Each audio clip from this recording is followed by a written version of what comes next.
भारत की धरती ने अनेक वीरों को जन्म दिया है, लेकिन जब भी साहस और देशभक्ति की बात होती है, एक नाम गर्व से लिया जाता है, झांसी की रानी।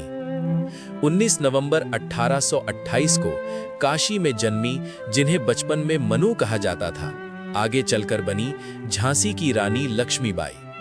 बचपन से ही मनु निडर थी। तलवारबाजी, घुड़सवारी और युद्ध कला में उन्हें विशेष रुचि थी। कम उम्र में उनका विवाह झांसी के राजा गंगाधर राव से हुआ और वे बनी झांसी की रानी। लेकिन नियति को कुछ और ही मंजूर था।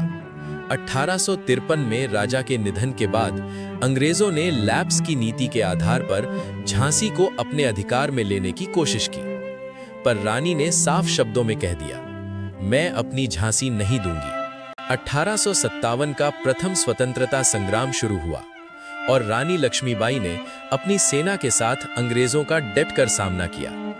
उन्होंने अपने दत्तक पुत्र को पीठ पर बांधा, हाथ में तलवार थामी और युद्ध भूमि में उतर पड़ी। झांसी की गलियों से लेकर ग्वालियर के मैदान तक रानी ने अद्भुत साहस और नेतृत्व का परिचय दिया। 18 जून 1858 को ग्वालियर में युद्ध करते हुए वे वीर गति को प्राप्त हुई, लेकिन उनका साहस, उनकी कहानी अमर हो गई।